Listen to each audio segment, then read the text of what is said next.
regard to the testimony, 40 caliber handgun, states 8.0, correct? Yes, I test fired it, so I would have some test fired components for comparison, as well as for some distance determination. And you did determine it to be operable. It did work just the way it's supposed to, as you've described that for the jurors here today. Yes, it's in like new condition. It's functioning as intended. And in your estimation and opinion, is it in fact a deadly weapon? That is, an instrument, device, or thing that's capable of causing or inflicting death? Like any handgun, firing a modern cartridge, yes, you could say that. Okay. Do you have State's Exhibit 23 in front of you? I believe that was the bullet jacket from the autopsy. Yes, I do. All right, now, as you've just explained, that jacket would have been the metallic covering on the bullet or the projectile that flew down the barrel? Yes. State's Exhibit number 23, however, is a small fragment of that jacket material. Just a very small portion of it? Yes. And it's not unusual when a projectile strikes something that jacket breaks or fragments or comes off, and we find sometimes pieces of it. It's very normal, yes. Now, let me ask you this. If you have a weapon to compare it to, is it theoretically possible to find a bullet jacket, the part that covers that projectile, and test it, examine it, and to tell if it was fired in a particular weapon? Yes, we do that examination routinely in the laboratory. It's a very common request we get.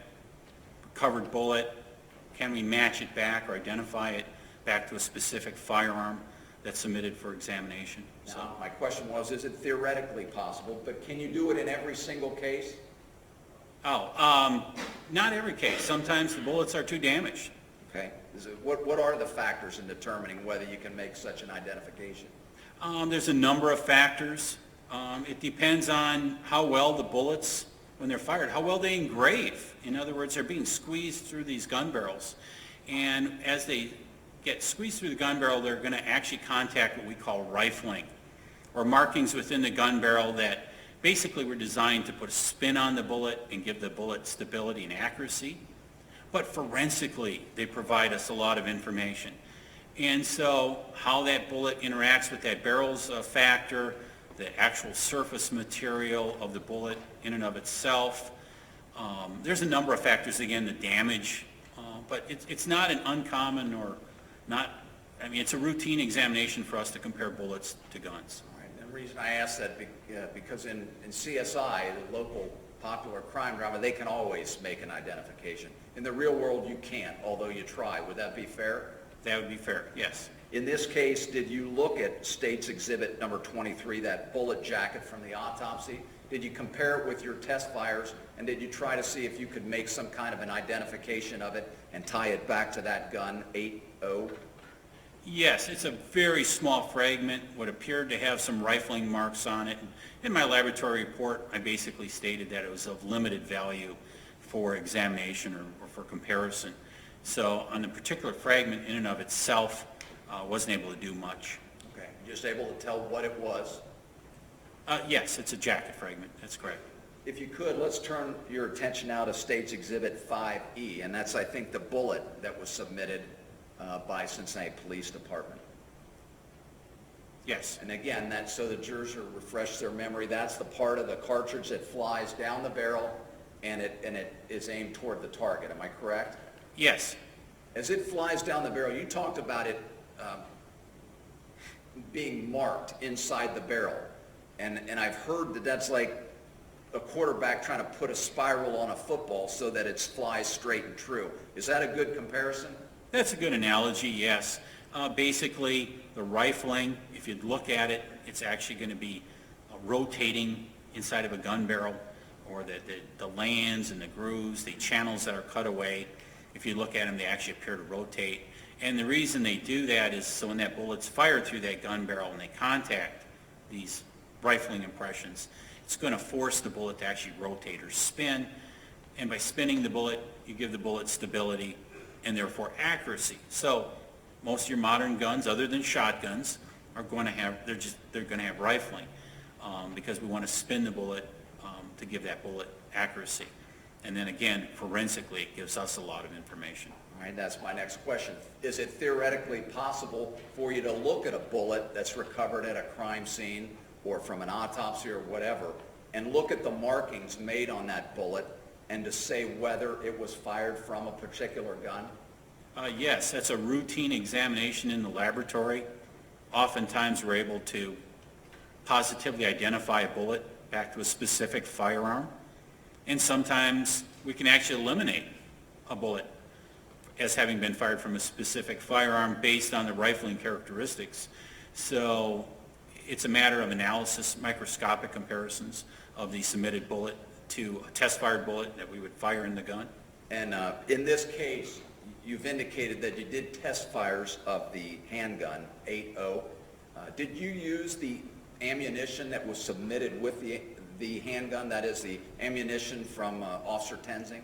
Yes, I did. And why do you try to use the same ammo?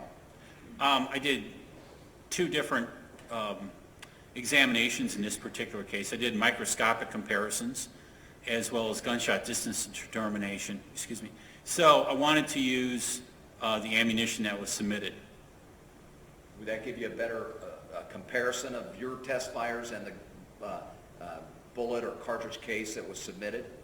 Yes, that would certainly give you the most ideal, I guess, comparison, basically matching what was recovered. And in this case, when you looked at State's Exhibit 5E, the spent bullet that was found in a radio in Samuel Dubos's car, and compared it with the test fires you fired in the Sig Sauer P320 handgun, what findings did you make?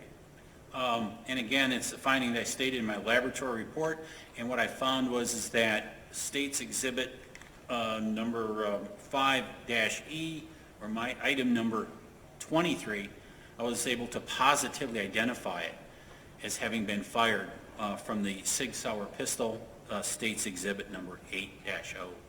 So that handgun fired that bullet through its barrel? Yes, that's correct. All right, let's move to State's Exhibit 5D. This was the cartridge casing that was found in the vehicle and submitted to you. Is that correct? That's correct. And again, for the jurors' refreshment of them, this is the part of the cartridge that is ejected as the bullet is fired. Is it correct that when they separate, this is ejected out of the side or the top of the weapon? It's the metallic casing, yes, that's being extracted or thrown out of the gun after it's been discharged or fired. Now, it's not traveling down the barrel, so the barrel's not marking it. Is there a way you can look at markings on this cartridge casing that's ejected and say whether it was fired in and ejected from a particular weapon? Yes, there's a number of markings that are placed on this cartridge case when it's discharged in a gun, and those marks can consist of firing pin impression marks and breech face marks, and you can have those extractor marks, ejector marks, chamber marks, but basically there's a variety of markings that forensically give us a lot of information, and in this particular case, I did do a comparison of this cartridge case back to the gun. All right, and you're examining that cartridge case, the one that was submitted from inside Samuel Dubos's vehicle, I think in the backseat floorboard. You're comparing that with test fires you did from that gun using the same type of ammunition? Yes, it's a microscopic comparison. And what findings did you make when you made that comparison? Again, as in the bullet, I was able to take the cartridge case and do a microscopic comparison and positively identify the cartridge case as having been discharged in State's Exhibit number 8.0, the Sig Sauer pistol. That handgun fired and ejected, that cartridge casing states 5D, is that correct? That's correct. All right, now finally, let me ask you if you'll look at State's Exhibit 6C and tell the jurors what that is. Basically, it's a red cap that was submitted for examination, and it contains an area of bullet damage. I think it's contained in a plastic bag. Could you remove that and show the jurors?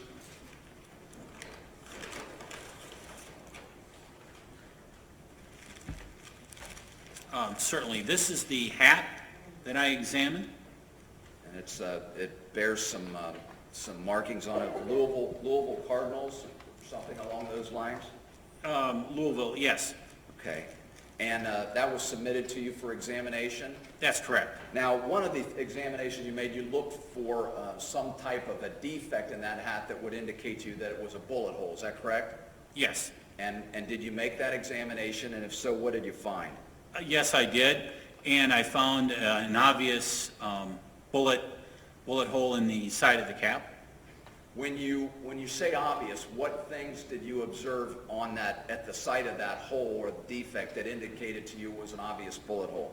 Besides the hole in and of itself, there was a small area of what we perceive as lead wiping, basically a little dark, kind of grayish ring, as well as those obvious gunpowder particles that I could observe both visually and microscopically.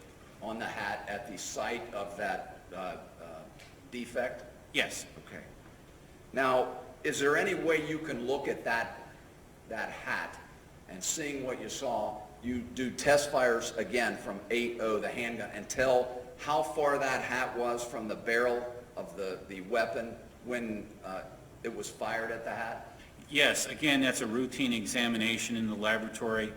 And so what we're going to be doing is test firing the gun, taking those test fired targets, looking at the deposits of residues, and determining, basically we give an estimate. We don't typically, unless there's special circumstances, an exact distance, but rather an estimate of approximate distance, how far the barrel was away, the gun was away when it was fired. So you make a series of test fires, getting closer or further so you can get the same pattern of those gunshot residues? Yes, basically what we're looking for are gunpowder particles, whether burnt, partially burnt, unburnt gunpowder particles, lead, vaporous lead, kind of patterns of lead, that sort of thing. So we're looking at two different things to help us determine, generally speaking, how far the gun was away when it was fired. And obviously, in making this distance determination, you would have to have the weapon that was suspected of firing toward that target. Would that be fair? Yes, typically you're going to need the exact gun, similar ammunition, that sort of thing. And you had all that in this case, is that correct? That's correct. In the test fires and distance determinations that you made in this case, were you able to form an opinion as to the distance this hat was from the muzzle or end of the barrel of that firearm 8.0 when it was fired at the hat? Yes. And what is that opinion, sir? And it was an approximate estimate of around a foot or greater and less than 2 feet, based if you try to duplicate the residue patterns. So approximately 1 foot, but not more than 2 feet from the hat? Based on the powder residues, that would be consistent with my tests. That would be correct. Okay. Judge, may I have a second, please? Take your time. No further questions. Thank you, sir. Cross.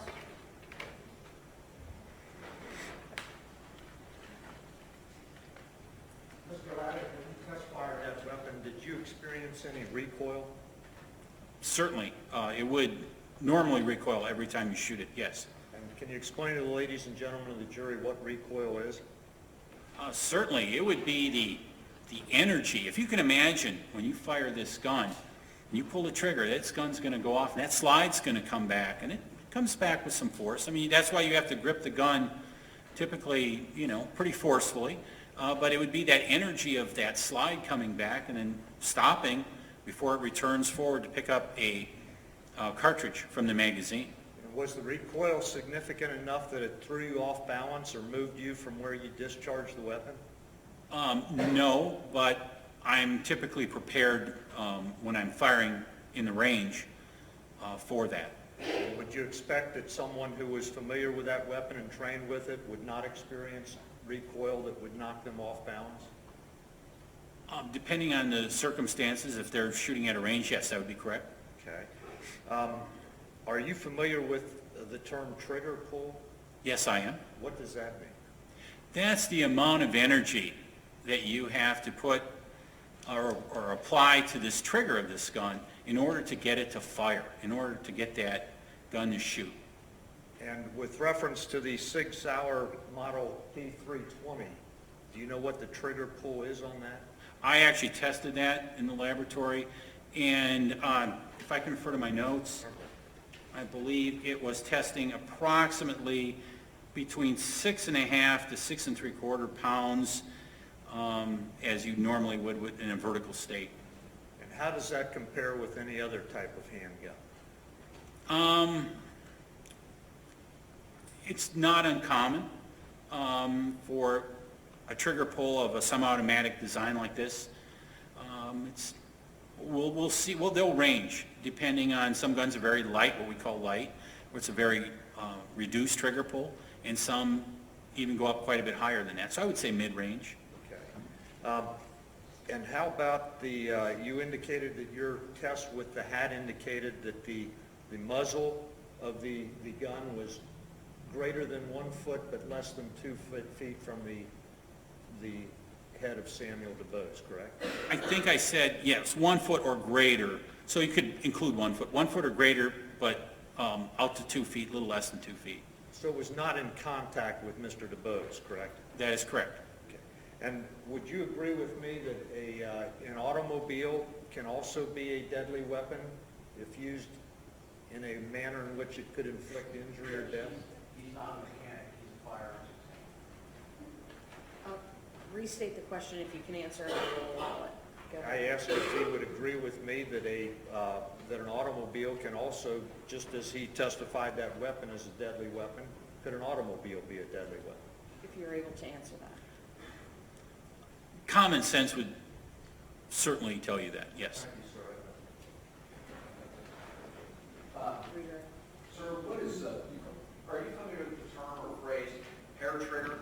Yes. Tell the jurors what a hair trigger is. That's typically a trigger that either through design, through manipulation, in other words, people working on it, or even a defect, gives the trigger a very, very, very light amount of pressure that has to be applied to it before it actually fires the gun.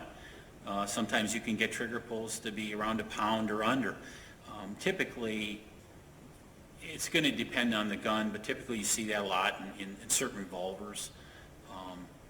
And it's so light that you have to be careful not to fire it inadvertently, correct, when you have a hair trigger? That'd be correct. All right. This certainly was not a hair trigger in your estimation, is that correct? No, it would be basically what the factory would design it Thank to you, be. sir. That's all I have, Judge. Any more cross? Is this witness released? Any objection? Very good. Thank you, sir, for your time. You are free to leave the building. Thank you. You can leave all the evidence there, of course.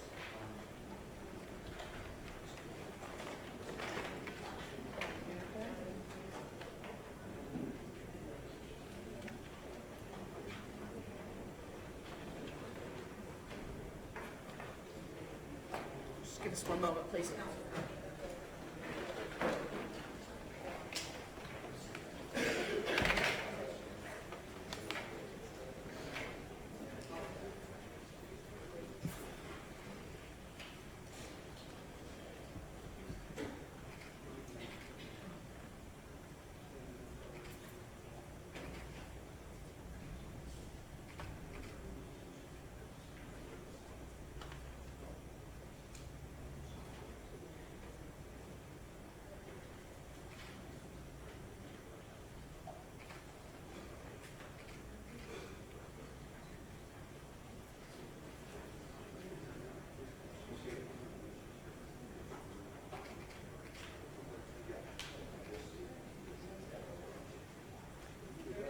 Ladies and gentlemen, this is a good opportunity to take our break for the morning.